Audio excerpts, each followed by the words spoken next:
the publication today of social housing and mixed communities. We have more speakers here today to look at the findings from a piece of research where we're glad to be involved with the Housing Agency in terms of this joint piece of research. From our own perspective on the Irish Council for Social Housing, we were keen to see what the lessons could be learned from over the last 20 years for being involved in mixed tenure right back to almost 2000 and Power 5, and certainly with our sector growing from around 1,000 homes per year in 2000 to around 4,000 homes per year, we think it was very timely to get an update and outline of where we should progress forward in terms of mixed tenure, what has been good and what we can learn further.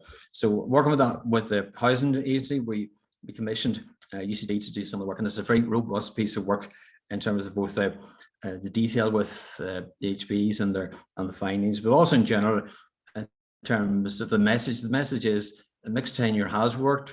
We as a sector have followed government policy, and there are key benefits from a mixed tenure. So we look forward to Michelle and Aideen, I think it's Michelle today, on this in terms of the findings, and Karen will follow up. Karen Murphy from the ICSH will follow with the question and answers from that. So we look forward to get all the detail, Michelle, and for us to plan for the next 10 years in terms of mixed tenure, what can we build on from the previous years. Well, thanks very much for your piece of work. It's been very robust, and we think in the sector this will help us a lot progressing forward. Thanks a lot. And the floor is yours, Michelle. Thank you very much, Donal, and thanks to everybody for coming along this morning. Now, I'm just going to share my screen.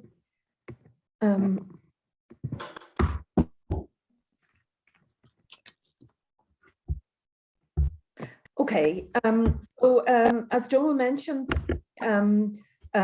Professor Michelle Norris, I'm Director of the Geary Institute for Public Policy at UCD, and the research I'm going to talk about today, entitled Social Housing in Mixed Tenure Communities, was commissioned by the Housing Agency and the Irish Council for Social Housing.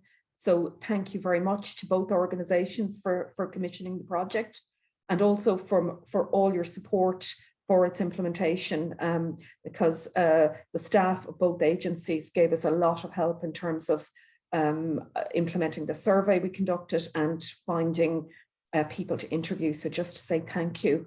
The research was completed with my colleagues Aideen Hayden, Ellie McMahon and Angela Palmer. So just to say thank you very much to them and acknowledge their very big contribution to the research. And Aideen and I had planned to do the presentation together this morning, but unfortunately Aideen's unable to attend because of a family bereavement. So that's a pity, because Aideen played an enormous role in implementing the project and has great insights into the case study estates. So as I mentioned, the project's entitled Social Housing in Mixed Tenure Communities. And I thought I would just start by introducing the policy area to people, if people are not aware of the background to this area. So in many high-income countries, governments started to bring in policies to mix new communities, in particular, called social mixing policies. And they were inspired by concerns that large concentrations of low-income households in specific neighbourhoods were generating additional social problems. And sociologists have a term to describe this phenomenon. They call it neighbourhood effects. So some of the neighbourhood effects most commonly identified in the research and as being associated with spatial concentrations of low-income households are things like higher levels of unemployment than you'd expect, difficulty in accessing commercial services like banks and supermarkets, stigmatized neighbourhood reputations, also extra pressure on social services such as schools, and weaker social networks and lack of positive role models for young people. So there is an awful lot of research on this area by academics, and I should say that there isn't agreement about all these neighbourhood effects and how important they are. All the neighbourhood effects I've listed there. There is very strong evidence that neighbourhood effects of some type do exist, particularly around problems in accessing commercial services and also stigma. So in terms of just responding to this problem, the social mixing policies brought in by government often target social housing because this tenure accommodates low-income households. And of course, that's the purpose of social housing, is to provide affordable and secure accommodation for low-income households. So in practice, where there are social mixing policies, this often means in practice that it's tenure mixing. So in Ireland, this policy has been in place since the 1990s, and it's been applied via various mechanisms. So at the start, when white papers from the Department of Housing started to flag the need to mix social housing in with private developments and not build very large social housing estates, particularly on the peripheries of towns and cities. It focused on constructing new social housing in small clusters and also in infill sites between existing private developments. And when the Dublin Docklands Development Authority was set up then in the early 1990s, and it developed large areas of Dublin inner city along the north and south quays, they had a rule that a specific proportion of new developments in the Docklands had to be social housing. And in fact, that area of Dublin has the highest level of tenure mix of any area in Dublin because of the application of that policy. And then quite a similar provision was introduced in legislation in the Planning and Development Act 2000. So Part 5 of that legislation enables local authorities to require that a specific proportion of new housing developments is set aside for use as social housing. And also at times, it's also required that affordable housing for sale is also included in new private developments. So the details of the proportion and what kind of mixing is required has changed over the years, but you can see in this graph that particularly in the mid-noughties, Part 5 of the Planning and Development Act 2000, this tenure mixing requirement did facilitate quite high levels of delivery of affordable housing for sale, in particular in new private developments. The output of social housing wasn't as high. And then as the property bust occurred in the late noughties, the government changed the rules. So just social housing was required in these developments. And it has over the years delivered cumulatively quite an amount of social housing. And the latest Affordable Housing Act has changed it again.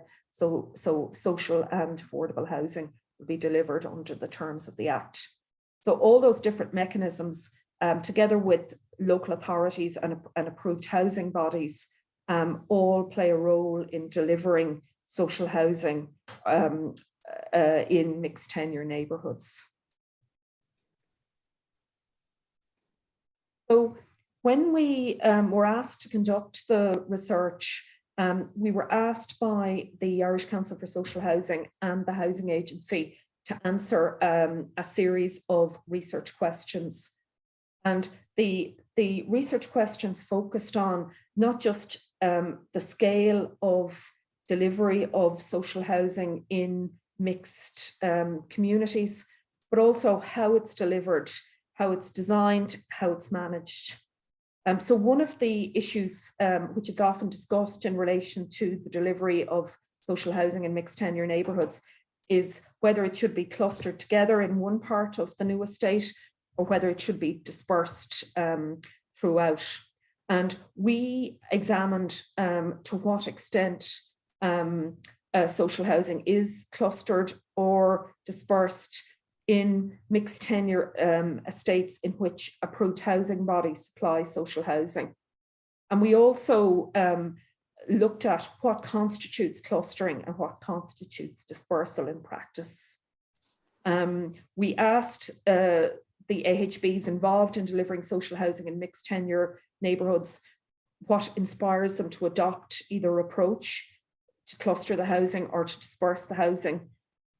We looked at whether there's best practice models that can guide AHBs in delivering social housing in mixed tenure neighbourhoods, including best practice from abroad, because as I mentioned, this policy has been very widely adopted throughout Europe, North America, Australia, New Zealand.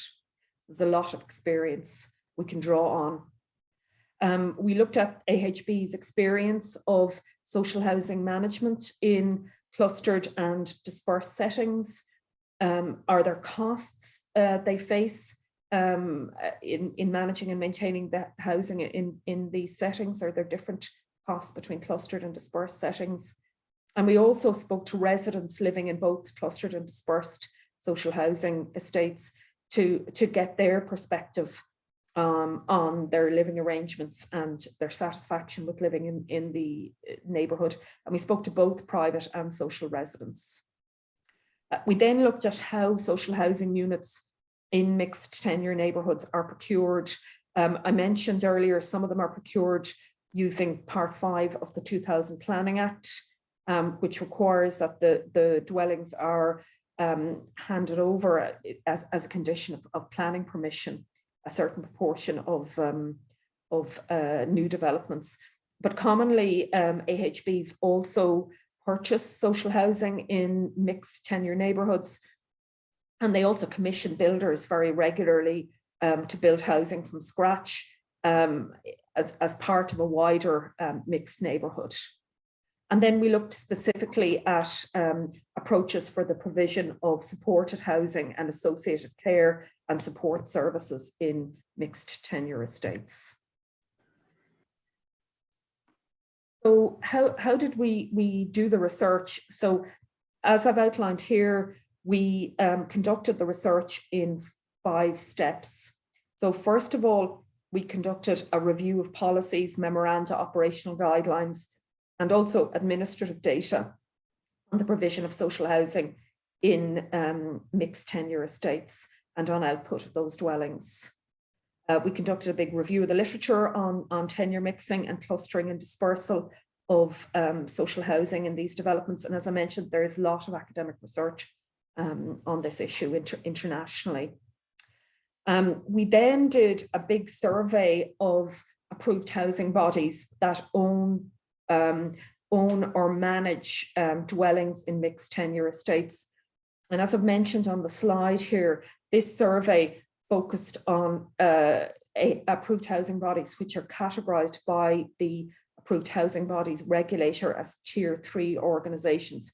So these are larger organizations that are actively involved in development of new housing, including borrowing for housing development. So these organizations collectively would provide the majority of AHB social housing, and most of them tend to be what's called general needs housing providers, so providing standard housing without support services for people with specific support needs. Not all of them are, but most of them are. So the survey was enormously detailed and was administered online and circulated to all 17 tier 3 AHBs that manage multiple homes in mixed tenure estates. So 13 of these responded. And just to say thank you to everybody who responded to the survey, which was very, very detailed and was quite a bit of work for all the respondents to put together. So then we conducted case studies of 5 mixed tenure estates that include approved housing body social housing. Now in the report, we've anonymized them and we've actually called them after trees. But in each of the estates, we conducted interviews with key stakeholders, including key AHB staff, generally the CEO, the Director of Development, and also the staff responsible for managing the estate and organising maintenance. We also interviewed local authority staff, residents, including AHB tenants, owner-occupiers, HAP tenants where there was private rented property, and the private developers who built the estates, and also local authority councillors. So the estates we selected are spread around different parts of the country. It's obviously a relatively small number of estates, but in selecting them, we did try include a mix of estates in large cities, in inner city and outer suburban areas, and also in small towns and larger towns. So we have quite a mix in terms of location and size, and also in terms of dwellings. We have both kind of quite dense and relatively high-rise apartment blocks. We have housing estates, and we have estates that include a mix of housing and apartments.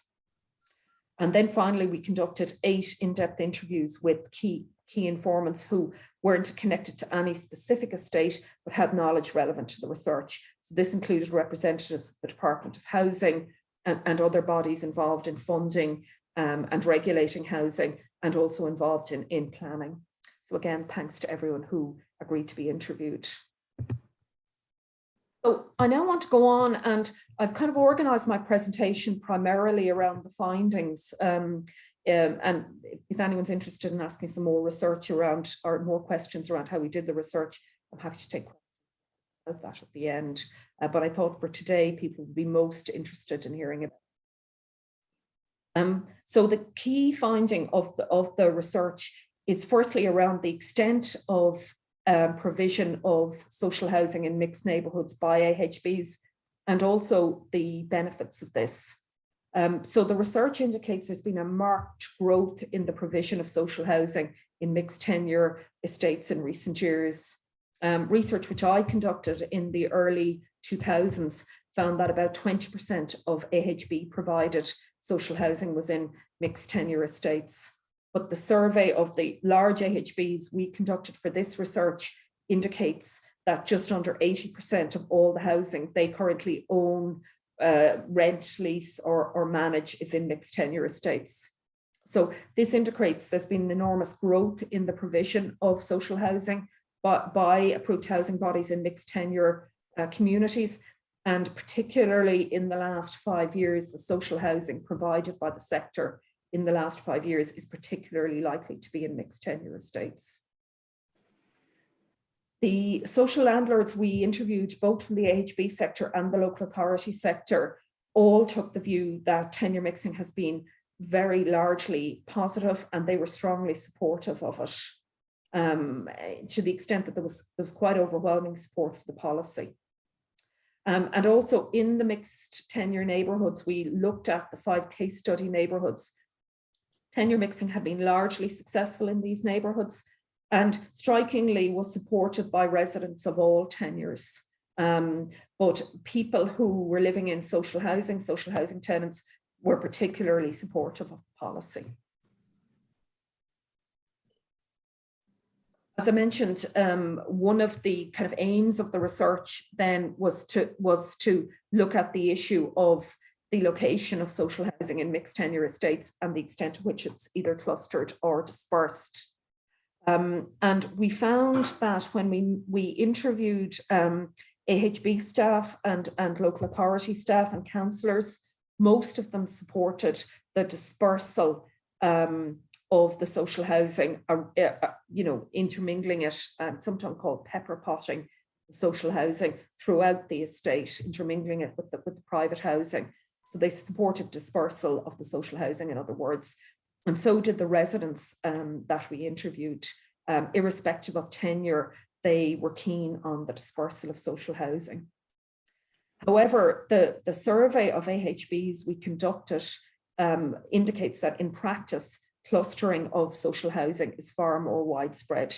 So as you can see from this graph on the survey results, about 70% of the social housing provided by AHBs in mixed tenure communities is clustered, 14% is dispersed, and then 15% is clustered and dispersed. So that sounds kind of counterintuitive, but it typically refers to a situation where the social housing in houses is dispersed around the estate, and then there may be one apartment block which is entirely social rented in a specific estate. So that's relatively common. So despite the preference for dispersal of social housing among the interviewees, the case study research indicates that both clustering and dispersal of social housing in mixed neighbourhoods generally works well.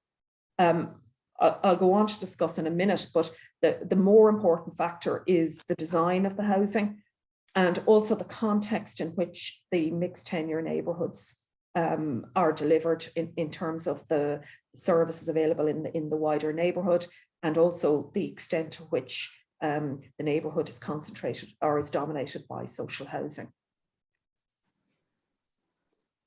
So we asked the approved housing bodies in the interviews we conducted with approved housing body managers, and what influenced the clustering and dispersal of the housing in mixed tenure neighbourhoods. And the survey of the approved housing bodies we conducted for the research also revealed some factors which influenced the dispersal and the clustering of the social housing. So we asked, how was the housing procured? Now, this didn't seem to influence the location of the social housing in the mixed tenure neighbourhoods, but it's just interesting to note how the AHBs have procured all this social housing. 70% of it they purchased from developers, just under 20% they purpose-built. The AHBs have purpose-built in mixed neighbourhoods, and then about 7% is procured via Part 5 of the 2000 Planning Act. So I should mention those percentages refer to dwellings, and sometimes there's overlap between the different categories. So it's quite common, for instance, for an AHB to procure some housing in a mixed estate via Part 5 of the 2000 Planning Act, and then to agree with the developer to purchase some additional dwellings in that neighbourhood for use as social housing. So they may both use Part 5 and purchase to build a mixed tenure estate. Now, what appears to be more significant from the perspective of the location of the social housing in the mixed tenure neighbourhood is how the procurement of the social housing is funded. So those of you working in the sector, I know many people are here today from AHBs, will know there are different models for procuring or for funding the procurement of social housing, depending on whether it's standard family housing or it's supported housing. And also the mechanisms have changed over the years. So I won't go into the detail of the different mechanisms in enormous depth, but rather I'll just talk a little bit about what influenced the decision to cluster or disperse the social housing. And we found that if the social housing was funded by the CAF loan, the Capital Advanced Leasing Facility, the latest mechanism introduced to fund AHB housing, which involves a loan from the Department of Housing, topped up by another loan from the Housing Finance Agency, from a bank, and a subsidy, an ongoing lease payment from the Department of Housing called a Payment and Availability Agreement payment. Those types of dwellings were much more likely to be dispersed throughout the estate, dwellings procured during that mechanism. Whereas dwellings procured via other mechanisms that existed in the past to fund AHB housing, like the Capital Loan and Subsidy Scheme, and like the Capital Assistance Scheme, that really just mainly fund the capital costs of the dwellings, and they don't provide substantial money towards the revenue costs of managing and maintaining them. Those dwellings were much more likely to be clustered. And that reflects the fact that often dispersing the social housing, particularly where there's an apartment block, brings additional costs for AHBs. So those costs include the cost of paying management fees to management companies which manage the communal areas in apartment blocks. So where they do disperse social housing in apartment blocks, they do mix it in with the private housing. Those management fees have to be met in some way, and they're much more likely to fund that dispersal, or it's much more likely to be funded through the capital advance leasing facility, because there's just more generous money there provided to meet the revenue costs of providing that housing. So the funding scheme, and particularly the amount of money there to subsidise the management and maintenance costs, is an important consideration for approved housing bodies in decisions to cluster or disperse. Another interesting finding, I think, is that social housing has an important impact on market housing delivery in mixed tenure developments. And in some of the mixed tenure developments, we looked at some of the case study developments. Social housing helped to underpin the financial viability of the market housing. So some of the developers we spoke to talked about how guaranteed sales to local authorities or AHBs via Part 5 of the Planning Act 2000 provides a guaranteed source of income that allows them to raise borrowing to fund the remainder of the development. For this reason, additional sales of social housing, of dwellings in mixed developments to AHBs, in addition to the Part 5 obligations, are relatively common. This is particularly the case where there are apartment blocks mixed into wider housing estates. So developers mentioned that they have a market for selling the houses in these developments, but particularly in relation to apartments, they can be challenging to finance. They need to produce the money up front. It can be challenging to raise bank finance. And they argued there was a limited market for sale of these apartments. So selling the dwellings for social housing via Part 5 or on the market meant that that made the financial viability of apartments possible. So that's a significant opportunity for AHBs and local authorities, particularly in view of the fact that majority of people on the housing list live in 1 or 2 person households. So there is a big shortage of smaller units to meet social housing needs. There are obvious risks associated with that as well, because it may encourage clustering of social housing just in an apartment block. So it makes it quite visible if the houses in the same development are all. Then the next kind of set of findings from the report relate to the importance of tenure mixing in combating socio-spatial segregation. So those of you who work in the social housing area will know that this is a specific objective of Part 5 of the 2000 Planning Act. The legislation says that the purpose is to mitigate undue socio-spatial segregation. So segregation or ghettoization of low-income groups in specific areas. So we found that the provision of social housing in mixed tenure estates is very valuable.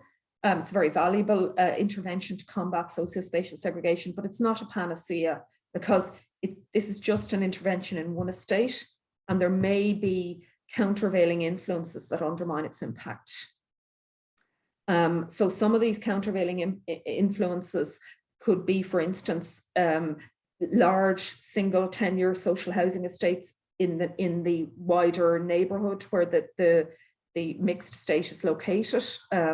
So in contexts like that, it may not be appropriate to provide additional social housing, even in a mixed context. Conversely, in areas with very large concentrations of private housing, it may be appropriate to provide just a single tenure social housing estate. Also, as increasing numbers of households, low-income households, use housing assistance payment and rent supplement to help them meet their housing costs, this can also lead to socio-spatial segregation. in town or city level or in neighbourhood levels within cities. Some interviewees raised concerns around the increase in the number of built-to-rent apartments and argued that may precipitate segregation in towns and cities. And they also emphasised that, you know, other factors unrelated to housing, like poor quality built environments, poor public transport, poor quality public and commercial services in neighbourhoods, can undermine the social integration aspect of tenure mixing. So tenure mixing is a very important intervention, but it certainly is not a panacea that can solve every problem.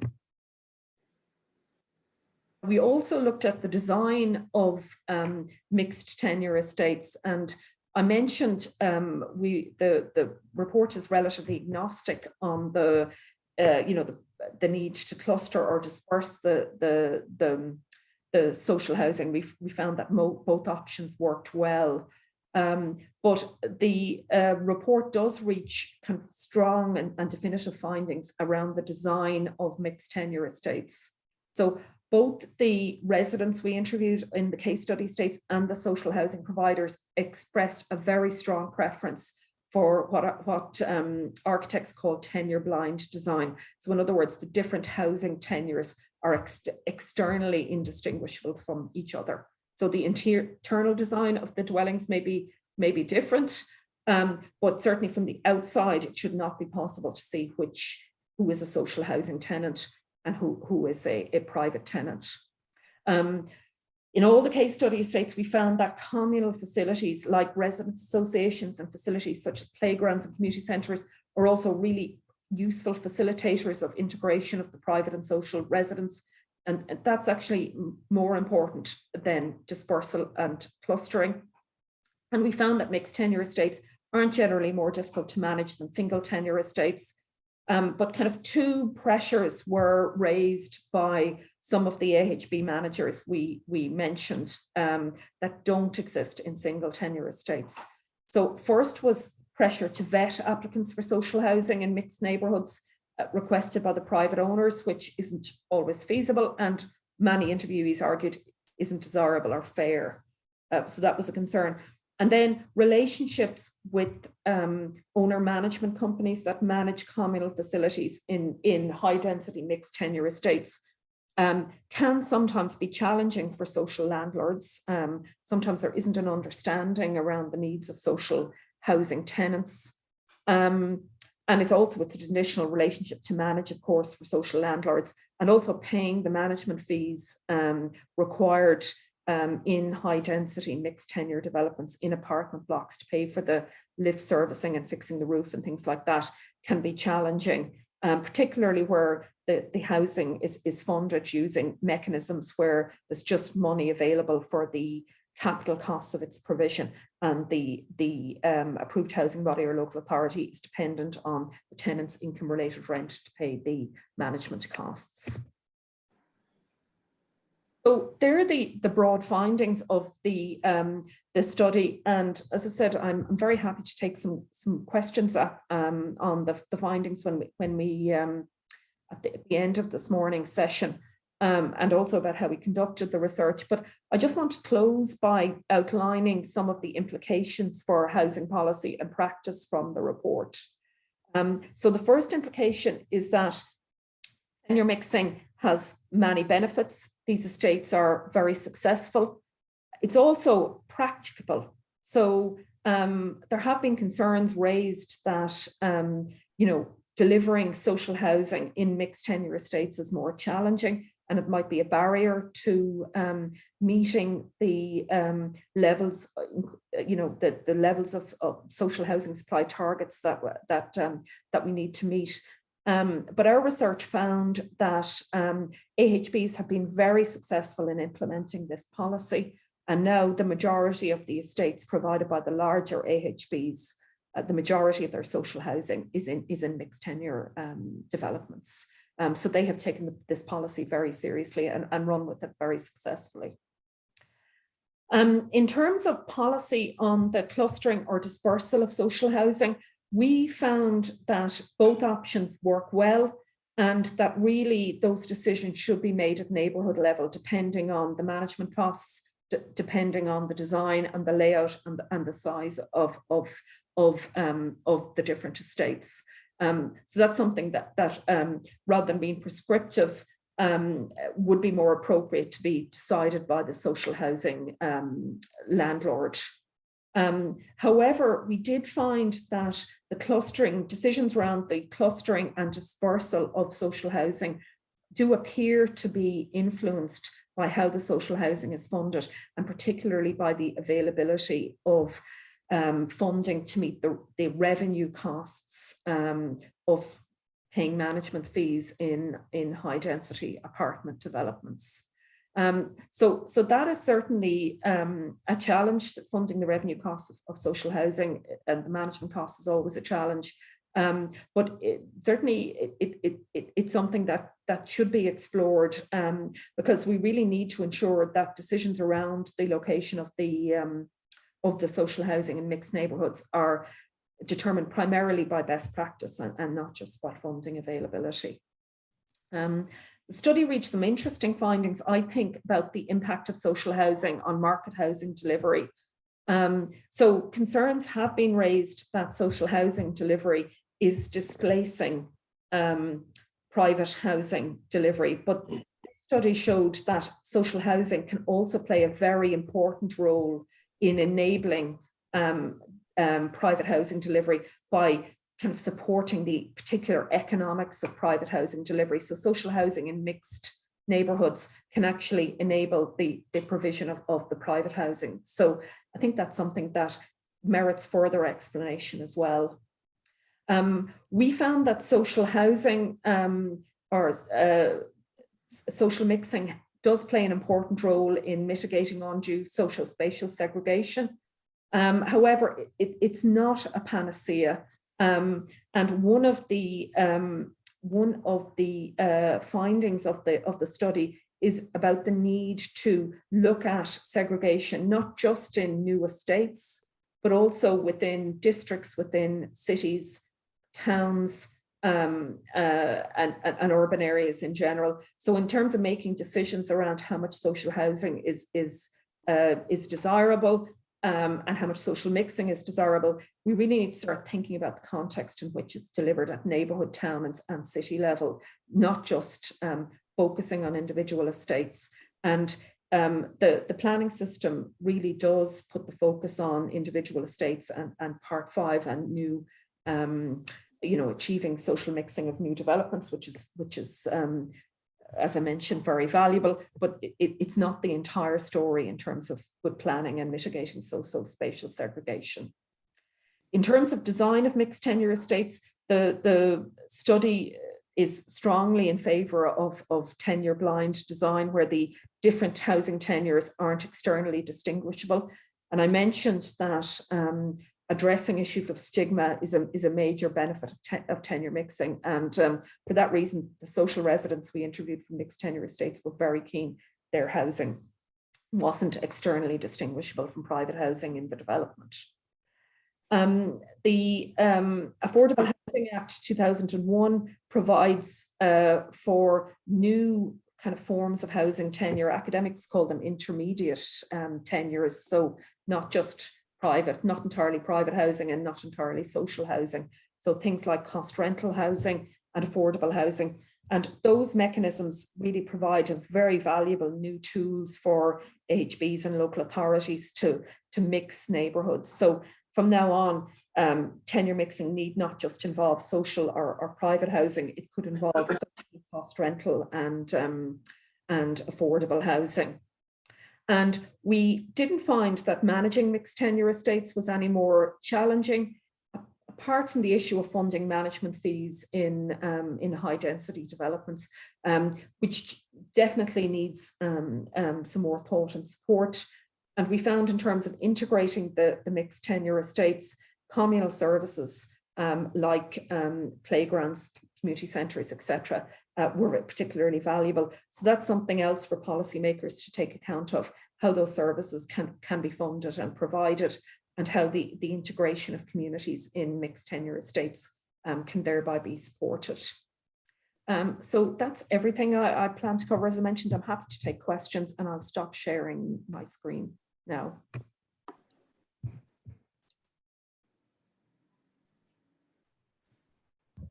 Thanks very much, Michelle. Really appreciate that. I think it was a very thorough, interesting and in-depth look at tenure mixing, both in terms of the policy, how it's evolved over the last 2 decades, and the practice. And I think you've managed to, I suppose, delve into quite a lot of complexities there, from funding through to design, management, planning, amenities. So I suppose you've covered a wealth there, and with very, very clear implications, and really where pointing us clearly where policy should focus as we take this forward. And I suppose I direct everybody to the research itself. It's now published on both the ICSH and the Housing Agency website. So there's an executive summary and the main report. And I suppose for myself, the report also reads very much like a story of the evolution of the AHB sector to some degree. So it's the growth of the sector over the last 2 decades, and very much the growth and I suppose positive outcomes of mixed tenure policy as it's evolved. So Michelle, we have a lot of questions for you, but you can take a short breather, because we've assembled a panel of experts who have kindly agreed to give their I suppose instinctive response to the research, both their insights and their comments. So first up is Niall Cusson, who is the Chief Executive of the Office of the Planning Regulator, and he's bringing a wealth of planning experience to this kind of discussion. So Niall, I'll give you the floor. Thanks. Karen and Donal and Michelle, Aideen and Rosalind, just first and foremost to thank you for commissioning and undertaking this really interesting research that I had both the pleasure of participating in the research phase, and hopefully now in the dissemination of the learnings from it. There is an awful lot in this report that both policymakers and implementers of that policy framework in the housing and planning area, local authority housing and planning departments particularly, should absorb. And I think there's actually a case for some applied training in the housing and planning professional area, which maybe we might come back to, around how to handle mixed tenure development. And I suppose that's probably why I'm here, Karen, because part of our mandate in the Office of the Planning Regulator is to encourage both research and training in the planning space. And funny enough, when I go back and I think of my own career and background in planning, I started out in my planning career in the late 1980s. And it's probably fair to say planning policy was very much tenure neutral or tenure blind at that stage. So there was that sense of, we were seeing things in quite a segregated way between, market housing provision and social housing happening through the local authority housing programs, voluntary housing associations and others as well. But, after 2000, that changed radically. Noel Dempsey's and the then government's initiative to bring in Part 5 and that whole mix piece and the housing strategy of being a core part of the development plan was groundbreaking. That's not to say that it was an immediate success, because it has taken time to bed down. But you can now see in a lot of the planning debates around us at the moment, some of them were on the radio this morning, thinking of the Irish Glass Bottle site, thinking about the recent Dublin City Development Plan, what is an appropriate tenure mix and how do we achieve that, bearing in mind many, fiscal and policy and other parameters, is a huge issue that communities and planning authorities and so on are grappling with. And we have the intermediate tenure piece of the affordable housing element, which the report acknowledges, coming through from the current government's affordable housing legislation. So not only are location and type, which are the traditional sort of, I suppose, focus of the planning process, a major aspect of policy around housing provision, but tenure and mix is also really, really important now. And what I suppose, Karen, this really speaks to me around is that planning and housing departments and planning and housing professionals and all the relevant stakeholders in that planning and housing space, whatever sector they're in, we really have to work more effectively together and understand and relate to each other much more effectively to achieve that mix. I mentioned that Part 5 didn't work that maybe effectively up front because there were probably too many get-out clauses. And I remember in my days in the department working on, changes to the planning and development regulations requiring Part 5 agreements to come in up front, the removal of the buyout clause and all of that, which were fiercely resisted. But I think one of the things that the research does bring out is that I think it's a key finding that rather than this very often trope that's trotted out that approved housing bodies or social housing provision in mixed tenure estates displaces the delivery of market housing for families or people who are buying whatever for the first time, etc. It actually is a catalyst to encourage more of that forward. So I suppose the culture now is that certainly for those involved in the housing delivery area, the housing developers and promoters and so on, the savvy housing developers and housing promoters are the ones who already have very strong relationships with their local authority, very strong relationships with perhaps maybe one or more partner approved housing bodies, and are very much seeing not only maybe the social through the Part 5 acquisitions, because they're not handed over. I saw a question on that earlier. They have to be paid for by the taxpayer, but at a discount. And the social or the approved housing body provision, and indeed affordables potentially, as part of a whole braided mix to accelerate delivery. Just to maybe wrap up on a couple of other comments. I suppose looking at the planning area now, we're moving from housing strategies to housing needs demand assessment, HNDA, which we're obviously overseeing the introduction of in the context of development plans, and we're very much assessing local authority development plans in relation to their competency around how effectively they pull this whole housing needs demand assessment, this whole tenure piece together. There's some indeed, I suppose, causes for hope, and indeed important to reflect on successes from the research as well. I thought it was very important what Michelle mentioned there earlier, that the approved housing body sector, and looking at their activities in the 2000s, that only 20% of their housing provision was effectively in mixed tenure estates back then. Now it's 78%. So maybe it is the case that 20 plus years after the introduction of Part 5, we are finally starting to see the benefits of, I suppose, that mixed tenure approach. And indeed, I suppose, supported by huge government commitment now in terms of the capital funding and the whole policy priority around housing, which is great to see and long overdue. Just a couple of quick ones. I did pick up the point in the research around that guidelines for the composition of mixed tenure should avoid being overly rigid or formulaic. I think there's a lot of merit in that, and I suppose there's no surprise in the research finding. I remember Michelle and myself bantering about this way back. A certain degree of agnosticism in the report around whether it is a clustered or a dispersed approach that suits best. Maybe unsurprisingly, the conclusion is it depends. It depends on the setting. It depends on the sector that you're providing the housing for, particularly when you're into that age-friendly and older persons' dwellings and so on type of supply. The piece around density, and I suppose whether that's maybe creating unseen effects in relation to socio-spatial segregation and so on, because higher density development we're seeing mainly in larger urban areas. It's largely for a rental sector, and that combined with other factors that Michelle mentioned earlier might have unintended consequences in relation to sustainable communities.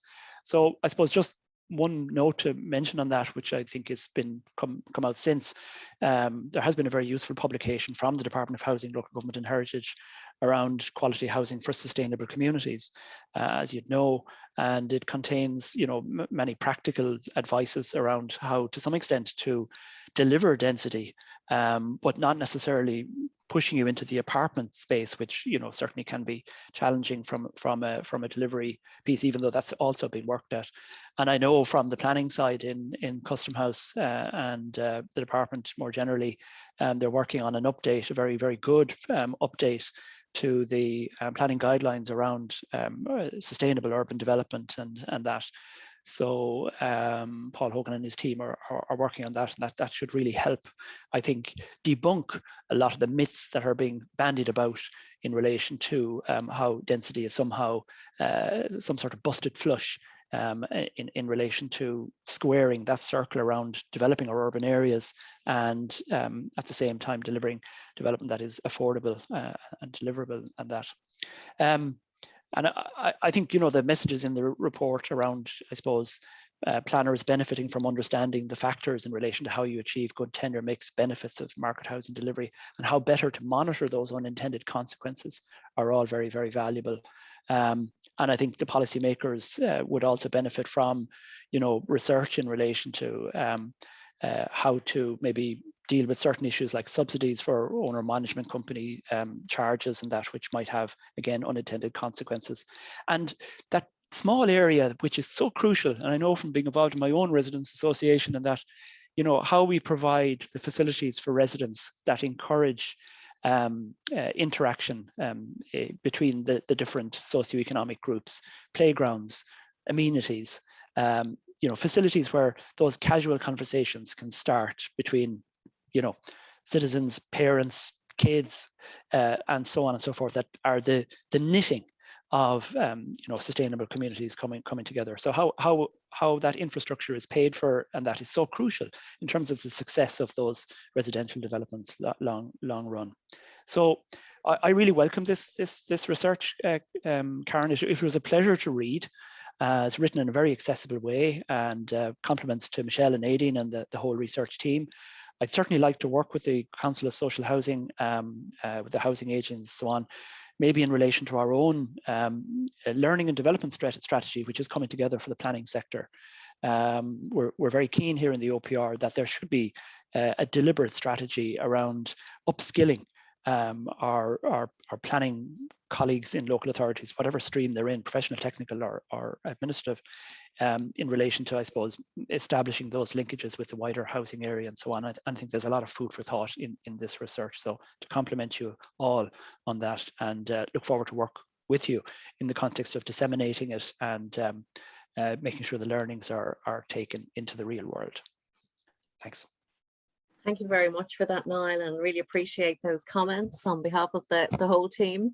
I know we'd be certainly very happy to work and to continue looking at the learnings and the dissemination, because the links between housing and planning are it's just an integral relationship. Absolutely. And it's really, the outcome is felt on the ground by the residents. So, I think we'd be very happy to continue this work collaboratively. So thanks very much, Niall. Our next panelist is Brian O'Gorman, who's the Chief Executive of Clewwood Housing, and delighted to have Brian speaking to us this morning, giving his views, particularly as one of the organisations who are very much at the core of this research. So thanks, Brian. Thank you very much. And again, I'd like to echo Niall in just welcoming the report and thanking the ICSH and the Housing Agency for commissioning and carrying this out.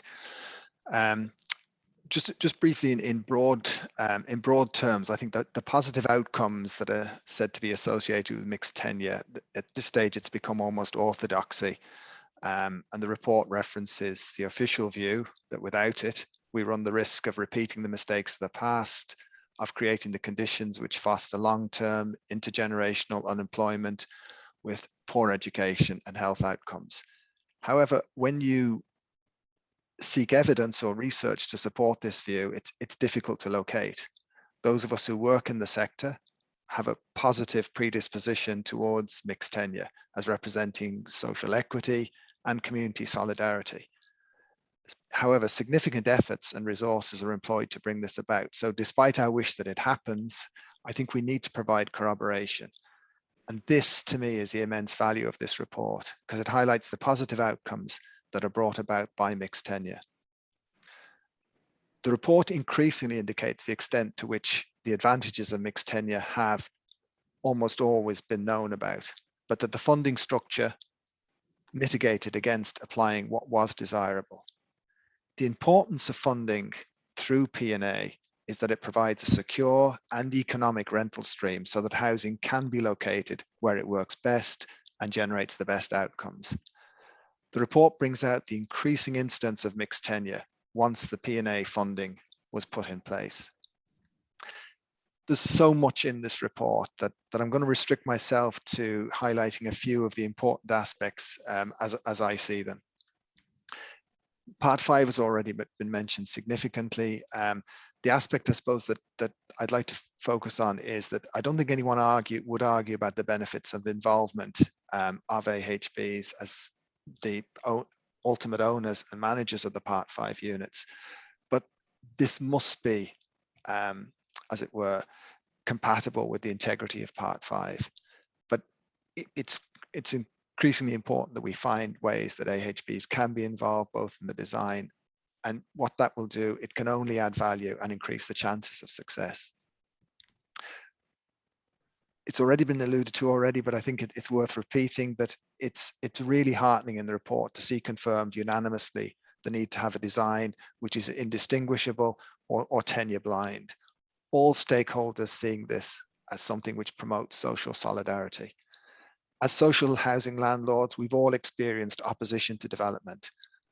We also know that within a week or so of occupation, that this dissipates. Ordinary people, those without a political agenda, lose that fear of the stranger when they see their new neighbours who, like themselves, want quiet and peaceful enjoyment of their home and a chance to enhance their own lives, that of their households, and make a contribution to the communities they're joining.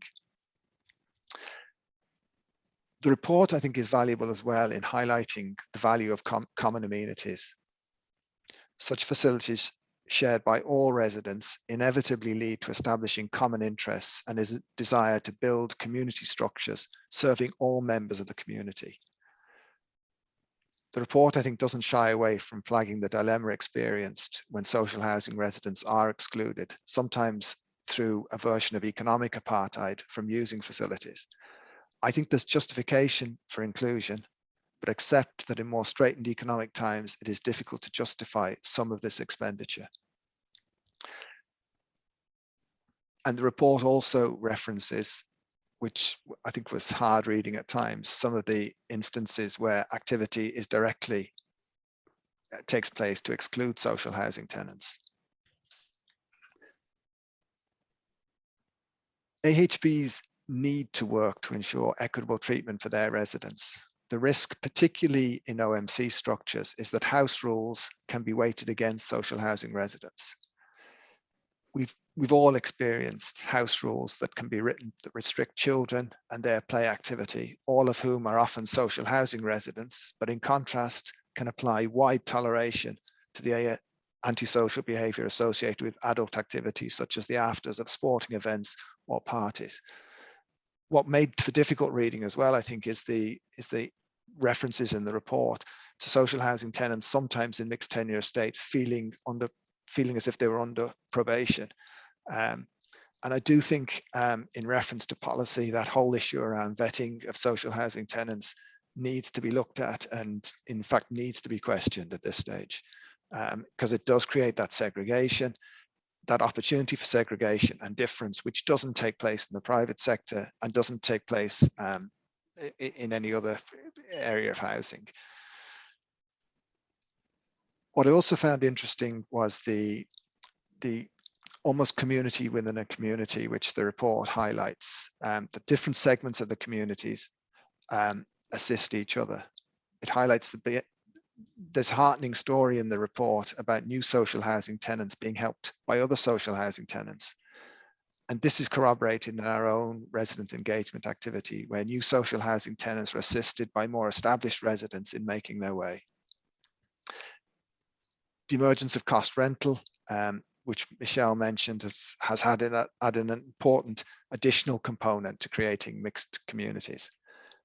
That AHBs can offer both long-term secure cost rental housing and social rental housing can only be helpful in delivering and fostering mixed communities. While it's too early and the numbers are yet too small, the early signs are that a potential has become that it will become, cost rent will become a major promoter of mixed tenure. Having a diverse offering makes good business sense for AHBs, as well as securing an important social gain. Hopefully we will see the open call for cost rental soon, which will deliver more. Hopefully this will report, and I think Niall has already referenced it, contribute to a more nuanced discussion of sustainable communities. Too often this has been about a crude assessment based on a number of homes of a particular tenure, often neglecting that many original social housing homes have long ago become private under tenant purchase and may even have changed hands. One has to wonder at that stage, is mixed tenure more about mixed incomes and viability in terms of economic activity rather than a desire to mix tenure?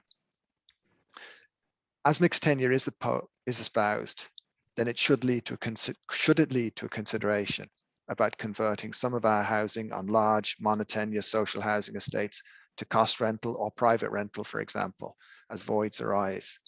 I think this is particularly relevant as we're planning major regeneration and renewal works of our town centres. Taken to its logical conclusion, should we be looking at a unitary rental system which seeks to bypass tenure and allocation based upon assessment of need altogether, seeking an affordable contribution to housing costs from each household instead? The references to special needs are interesting. The report reflects views indicating a value or usefulness in clustering such households together. But what is not clear perhaps to me, and maybe other people who are more experienced in this area will highlight, is this clustering for the convenience of managers or the AHB, or is it in the interests of residents themselves? The economics of apartment development, I think, was referenced by Michelle, and I think it is a useful point to make. The development risk of apartments is mitigated through the interests or the involvement of AHBs or indeed PRSs, but this can, without good planning, run counter to mixed tenure aspirations. We need apartments. We need to get to the densities that are needed to house our population. And I'm not sure that the answer is to restrict who can occupy such apartments. We need apartment developments and we need good housing managers to make them successful. Thank you very much indeed.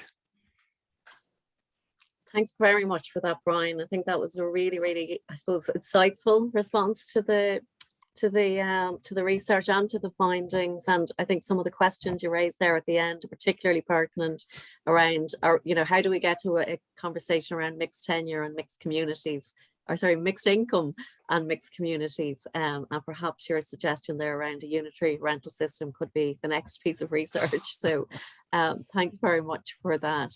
Thank you. We now have Patrick Power, who's a director with Harcourt Developments, who would be very well known across the Ireland and the sector. And Pat has been involved in many delivery of many housing schemes. So we're very interested to hear your response, Pat. Thanks. Many thanks, Karen. Yeah, no, look, very informative and excellent report, all 130 pages of it. Even the executive summary goes into 15 or 16 pages. So congrats to everybody involved. Of course, Professor Norris and Dr. Hayden. I think in fairness to Professor Norris has given a great synopsis of it, and then Niall and Brian equally, as probably some of the points that probably always come back to. Everybody's comments are almost similar. I suppose mine, keep it short and sweet, not to be repetitive of others, is that look, there is no one size that fits all. Social housing in mixed tenure communities will always be part of what the communities need to be. And, there is within the report about housing, it's easier to, I suppose the phrase was used earlier about pepper potting them within a scheme from a management point of view. And then I suppose some of the conclusion there around apartments, that it is more conducive to getting them clustered, be it from a funding and management perspective. So it is genuinely, there is no exact answer. But I suppose the real thing in relation to mixed communities of all tenures, which I'd like to touch on as well, is really, we are really building communities, and that's what we need to focus on, irrespective of who, what you are, your income, or what unit you're in. It was touched on earlier, and it is fairly widespread within the industry that, look, the appearance of the development has to be uniform across the scheme, vis-a-vis if the houses are the same or the apartment blocks look the same, and that's most important, and that actually is there. But I think that to make the communities, and it was again touched on by both Niall and Brian, it's down to the facilities, the sports centres, you know, if you're down at the pitch, if you've 30 kids togged out in front of you, they're all for that team or that sport. So I think that's what it's really should be about, is actually assisting the integration by as much the facilities, not taking sports pitches and suddenly rezoning them and putting them out of the cities, because a lot of the report, you could actually need to focus on where you're thinking about, because I think really what's going to tackle a lot of the mixed tenure in its general basis outside and building on the social aspect is the Housing for All programme, because the cost ownership is going to be an excellent phenomenon, i.e. you'll have a sense of ownership, and I think that's paramount. Even if you only own 5% or 95% of the home, at least it's yours. The front door will get painted, it'll get minded accordingly. And I suppose there's another thing, again, going a little bit off the report, is like if you take the Japanese model, you don't inherit a house from your parents, you inherit the mortgage. But I suppose, look, the report itself goes into a lot of detail around social housing, i.e. the mixed, being a mixed tenure within communities. But I suppose what I would like to say about a lot of reports and statistics, they kind of look back the way, and it's to using this report here to inform, educate the future. I suppose none of us can predict the future, because currently you see a lot more transient in terms of the youth. The more of them want to rent. That's not necessarily by necessity, but yes, people want to own their home, but they want to travel more, and they're not in for job security. They're moving jobs a lot more. They're renting cars on go cars, and they're doing a lot more. I mean, it's even hearing on the radio this morning where, like, fashion of choice is pennies, where one time, you know, so it's just people want more disposable, more moving. And I think, I suppose, coming back to getting more social done, the Housing for All programme, vis-a-vis the cost rental or the cost affordable, as a society we need more units, but equally we need a lot more tenures. And I suppose the social aspect is very much an integral part of that, but not, I think pigeonholing it is the wrong thing, because that might only be a stepping stone, because there's many fascias of housing. You know, you may be social, you may be affordable, you may be a student, you may be an early renter, family, and suddenly now the biggest one of all is, as we are in the Western society, an aging population, there's families in empty nesters in 3, 4, 5 bedroom houses. And so there's a requirement for aging, social as well, which again, which the likes of Fold and To include, and all these do. But look, not to delay too much on it, like many buildings on the apartment side are not getting into a whole cost. Like, there is a cost versus value. And if you go outside Dublin, the only really people that can actually produce units is the AHBs, and because of the and now the LDA.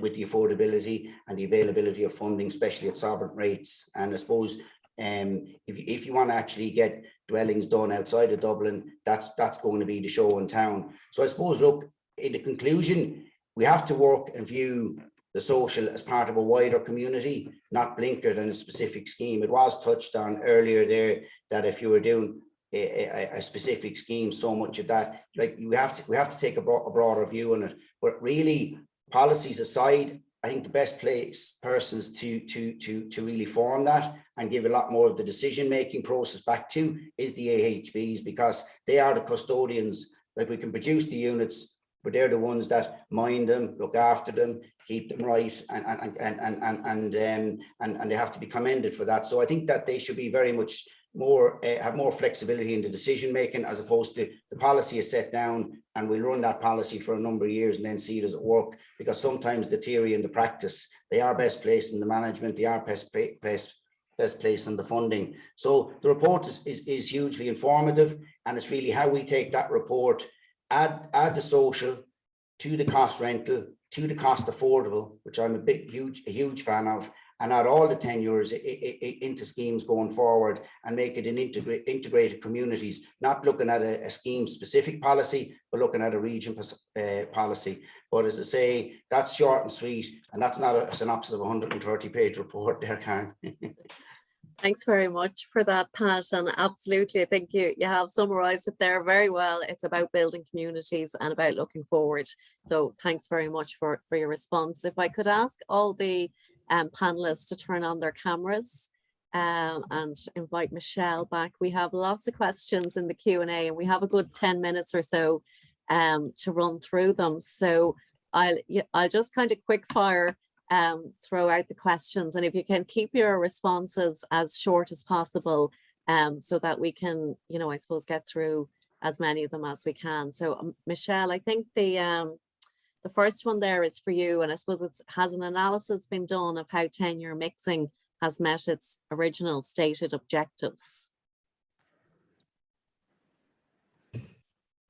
Well, I suppose in some ways, this report looks at some of those objectives in terms of where it's been applied. Has it been successful? Has it helped to mitigate undue socio-spatial segregation in those neighbourhoods? There is a bigger issue, though, and that is to what extent the application of the policy has been enough in the wider context. So I mentioned in my presentation, I suppose one of the challenges is there are other factors that may be countervailing. So when tenure mixing is mitigating social spatial segregation, we may have other factors related to the housing market, related to new housing developments that are having the opposite effect. So I think that's one of the issues that needs to be looked at broadly. What's happening within cities in terms of location of low-income households or specific types of households, what's happening within neighbourhoods, within cities. And actually an interesting issue in the report is what's happening within provincial towns, where there's very little private development going on,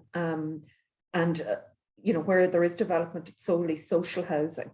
So I think that's something we need to look at within the planning system. So we know it's been successful in new estates, or certainly this report suggests it has been. Mm-hmm. What about the wider context? Okay, thanks, Michelle. I'm going to ask Pat the next question coming up, which is, so thanks for the presentation. Interested to know the views of the owner occupiers to disperse social housing. So Pat, I'll ask you for a view on that first, and then Michelle in terms of the case studies. So what are the views of the owner occupiers to disperse social housing? I suppose as I alluded to earlier there, it's actually the fear of the unknown.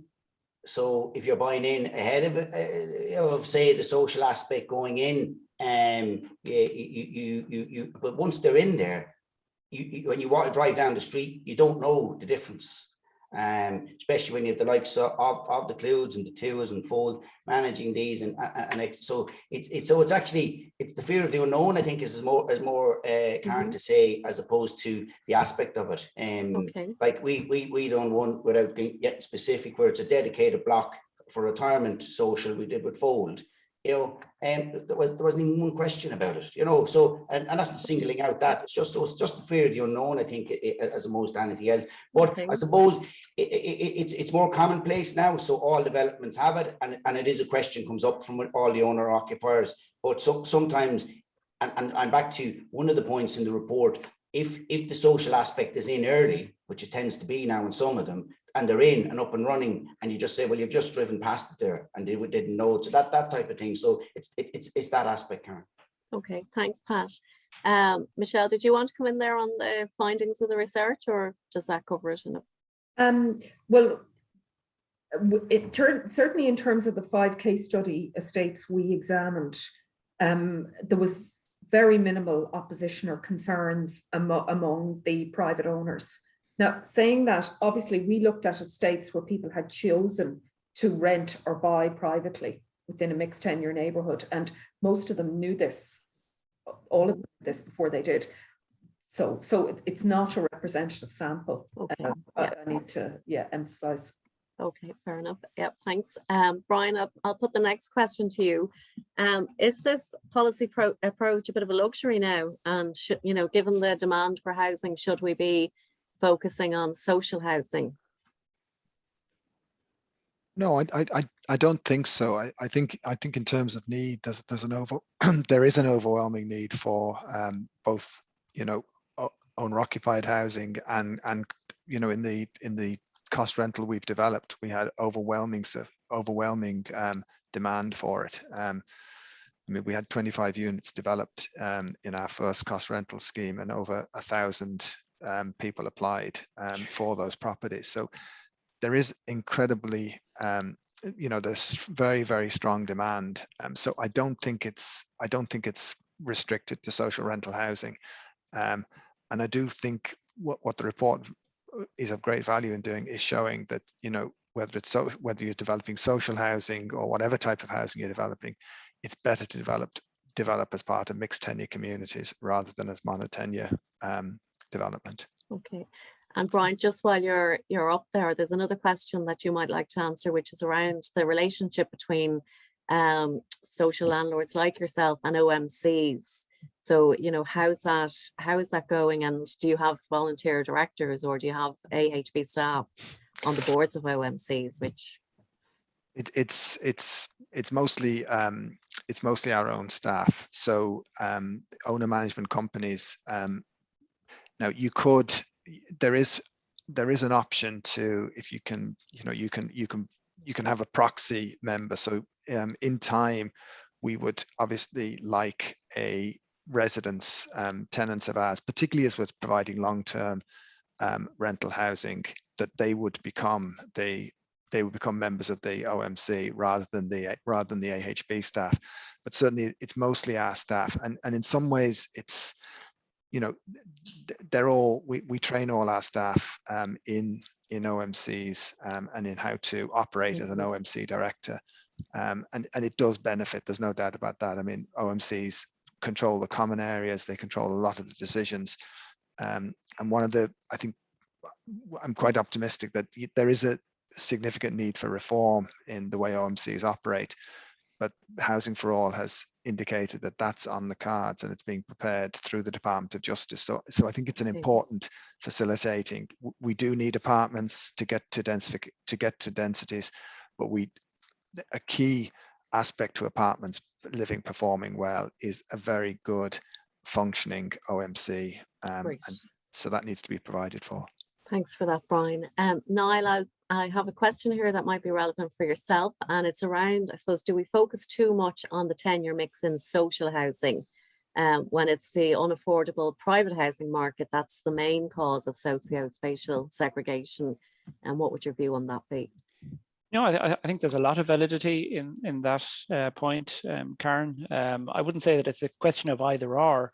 It's just it's an additional factor we need to bear in mind. I mean, it goes back to the heart of what Michelle added there at the end of her last contribution. I mean, looking beyond our urban areas, particularly our largest urban areas, if you like, the relative unaffordability, absolutely, of housing, within those, or maybe the unattractiveness of it, maybe in a more provincial and rural context, or the unavailability of it, because there isn't a delivery platform as such, is meaning that people have to search more and more on the edges for solutions to their housing needs. They're effectively following what the mortgage rules effectively enable them to pay, or what housing providers can afford to deliver. And yes, I think, the concerns about that creating a social stratification in a wider sort of regional or provincial or rural sense, I think they're very, very valid. It is very striking when you go, as I do relatively frequently, around different parts of rural Ireland, and you look at provincial towns where the only scheme house builder of note is the local authority and our approved housing bodies and so on.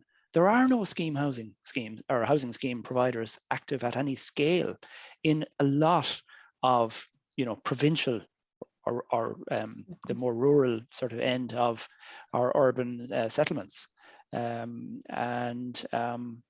I suppose, you know, where that leads us then long term in terms of potentially the haves living in the large house that is maybe a couple of miles in the countryside outside the town, and then, you know, people at the more social housing spectrum end in the urban areas. Where that leads to, you know, viability and vitality of our towns and villages is, you know, and I think that speaks to the importance of things like direct interventions by the local authority in relation to affordable housing provision in, you know, a whole range of spatial settings, not just the large urban areas. Much, for example, has been made of the idea even of service sites in smaller towns and villages that would be provided at a subvention by the local authority. I mean, you go into so many towns and villages and the amount of empty space and backlands and derelict buildings and so on, and you're thinking, you know, if that could be packaged and made available in an attractive and a well-designed and an affordable way, you know, wouldn't you give your eye tooth to live within, you know, 3 minutes walk of the shop and so on? But those options simply aren't there. They're not on the table, you know, for prospective house purchasers in a lot of provincial and rural Ireland and so on. And you can scale that up, I suppose, in relation to our larger urban areas where, you know, many people do seek their housing solutions in the commuter belt because of the lack of affordability in the, you know, and that of course speaks to the absolute importance of affordable purchase and the cost rental, the various initiatives that are about to really, I think, start to mobilise very, very quickly now under the government's housing plan.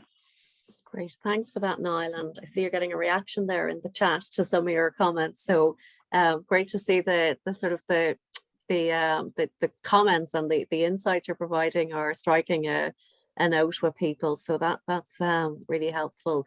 I think we've time for one last question. I know there are a lot of other questions, and hopefully when people have a chance to go through the report, they'll get some kind of feedback. But Michelle, I'll put the last question to yourself, and it's around the need to have, I suppose, is the real issue here the need to have mixed income estates because of the residualized nature of our social housing policy? So would we not get the same benefits by mixed income public housing estates, for example, by providing wider access to social housing? So a different approach to trying to achieve mixed income rather than focusing on mixed tenure. And I think we will have to make that the last question, Michelle. So thanks very much to all the panelists for your comments. Yep. I don't know who put in that question, but you're entirely right. I mean, I mentioned at the start. It came in from Owen O'Brien, Michelle. Thanks. Okay, well done, Owen. I mentioned at the start that this whole focus on mixing tenures is because social housing tends to be associated with people on lower incomes. And in some ways, the income limit for access to social housing goes up to, just at the bottom end of average earnings. But because we have a shortage and it's allocated on need, understandably, it's generally people on lower incomes and particularly people outside the labour market who get in. So the whole policy on tenure mixing reflects that. You try and bring in people of other tenures associated with higher incomes to mix the income in the neighbourhood. So an alternative would be just to facilitate a wider range of people within social housing. And I think, the idea of cost rental, which is what social housing is in the rest of Europe, it's all cost rented housing, really gives us an opportunity to mix estates in a different way, all included rental housing, but included a range of incomes. And really might even, as Brian suggested, give us a guide as to how the sector could develop over the longer term and how we could have a wider range of incomes within social housing. Thank you very much, Michelle, and all the panelists for that discussion. Very lively discussion there. And I'm going to hand over now to Rosalind Malloy in the Housing Agency to close the morning. Thank you. Thanks very much, Karen. Look, I just want to say this has been a really welcome opportunity for us all to have a really good discussion about the research. And I just have a couple of points to make before we finish. So firstly, I think this launch today demonstrates a key success of the research, which is its collaborative nature. The Housing Agency was really delighted to collaborate with the Irish Council for Social Housing, who identified the need for the research, has to be said, in this area, and pointed to the gap in guidance available for their members to implement and manage mixed tenure estates, and also more generally the lack of knowledge around what practice had emerged over the last 20 years in terms of tenure mixing. The research also wouldn't be here today without the collaboration of the approved housing body sector and their input in the form of case studies, responses to surveys and interviews. And in particular, I'd like to mention the support provided by Clewwood, by Fold, Circle, Respond and TUA in the form of supporting the development of the survey and also identifying the case studies for the mixed tenure housing estates. And it's been a collaboration between ourselves and the researchers from UCD. And the research truly benefited from the strength of that research team at the Geary Institute for Public Policy and the School of Social Policy, Social Work and Social Justice. So last week, the Housing Agency was up in front of the Joint Oireachtas Committee to discuss funding and financing of social and affordable housing.